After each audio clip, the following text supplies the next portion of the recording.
dengan kemiripan nama dan ikon. Karena apa?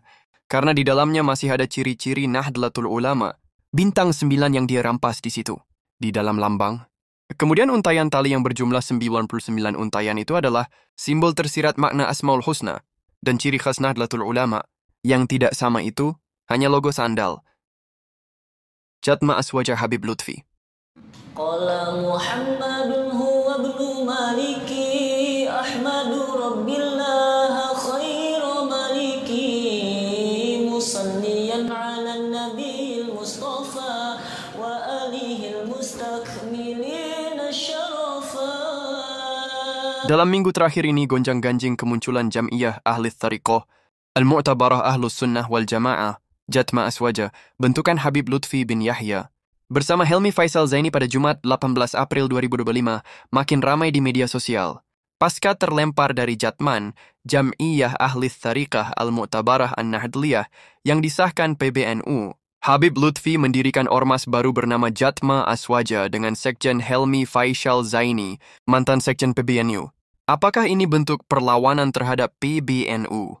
Kita kalangan bawah ikut Jatma Aswaja atau tetap berada dalam naungan Jatman? Jatma Aswaja berdiri akibat kekecewaan Habib Lutfi setelah dilengserkan pada Kongres ke-13 Jam'iyah Ahli Thariqah Al-Mu'tabarah An-Nahdliyah, Jatman, di Boyolali pada 21 Desember 2024. Banyak cibiran bahkan hujatan dialamatkan kepada Habib Lutfi yang sudah tidak proporsional lagi.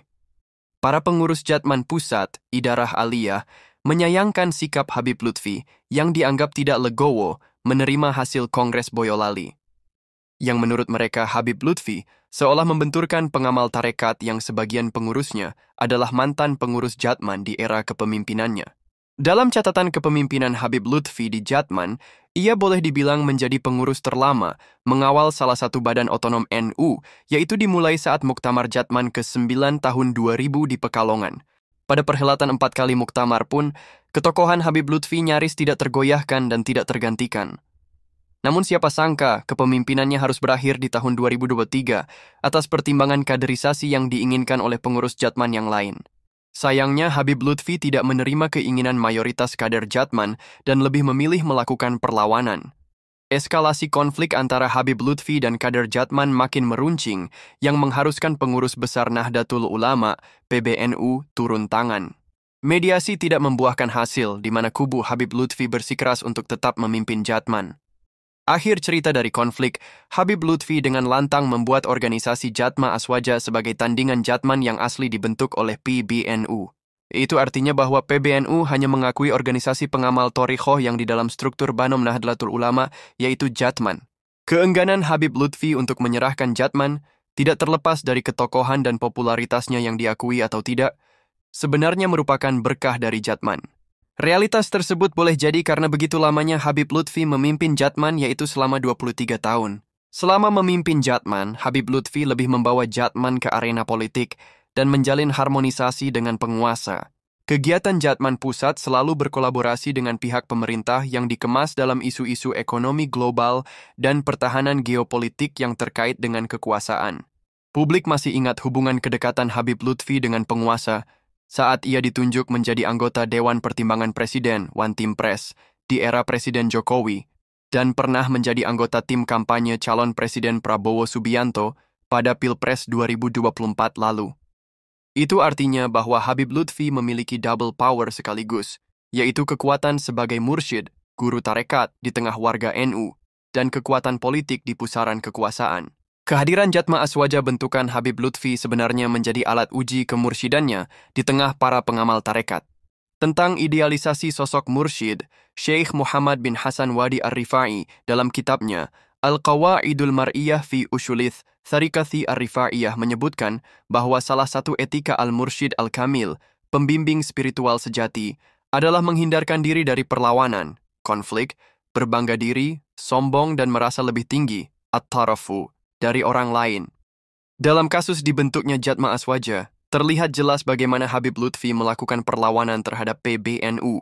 Yang sejatinya PBNU menginginkan Habib Lutfi lebih memilih menunjukkan sifat-sifat kemursyidan yang sempurna daripada menjadi pecundang. Polanya adalah dengan lebih mengedepankan nasib ribuan pengamal tarekat di atas kepentingan pribadinya. Mengapa demikian? Karena figur Habib Lutfi akan dijadikan contoh bagi pengurus Banom NU yang lain. Yang lebih memprihatinkan adalah ketika seorang bapak, Faisal Zaini, yang merupakan mantan dari Sekretaris Jenderal PBNU, ikut serta di dalam upaya-upaya orang-orang yang luar biasa mengaburkan lambang Jatman yang lama dengan kemiripan nama dan ikon. Karena apa? Karena di dalamnya masih ada ciri-ciri Nahdlatul Ulama, bintang 9 yang dia rampas di situ, di dalam lambang. Kemudian untayan tali yang berjumlah 99 untayan itu adalah simbol tersirat makna Asmaul Husna dan ciri khas Nahdlatul Ulama. Yang tidak sama itu hanya logo sandal. Jatma Aswaja Habib Lutfi. Dengan pola pemikiran dan sepak terjangnya Habib Lutfi, maka apa yang akan terjadi di kemudian hari adalah tren yang kemudian akan ditiru adalah mempertahankan jabatan sekuat tenaga dan jika dilengserkan harus membuat organisasi tandingan tanpa memikirkan nasib ribuan muhibinnya. Dan ingat bahwa apapun organisasi yang berafiliasi kepada NU akan selalu eksis, dan sebaliknya organisasi yang tidak berafiliasi kepada NU akan ditinggalkan. Bagi kepengurusan Jatma Aswaja yang baru, untuk tidak terlalu percaya diri, karena mendirikan organisasi yang tidak berafiliasi kepada NU, bahkan melawan keputusan yang telah dibuat oleh PBNU. Oke, sahabat Gus Santri dimanapun kita berada, kita semua berharap agar ada titik temu antara Jatman PBNU dan Jatma Aswaja Habib Lutfi, karena Jam'iyah Thariqat di kalangan Nahdlatul Ulama ini, khususnya Jatman sudah berpuluh-puluh tahun, telah dibentuk oleh pendahulu-pendahulu pendiri Nahdlatul Ulama. Al-afwa minkum wassalamualaikum warahmatullahi wabarakatuh.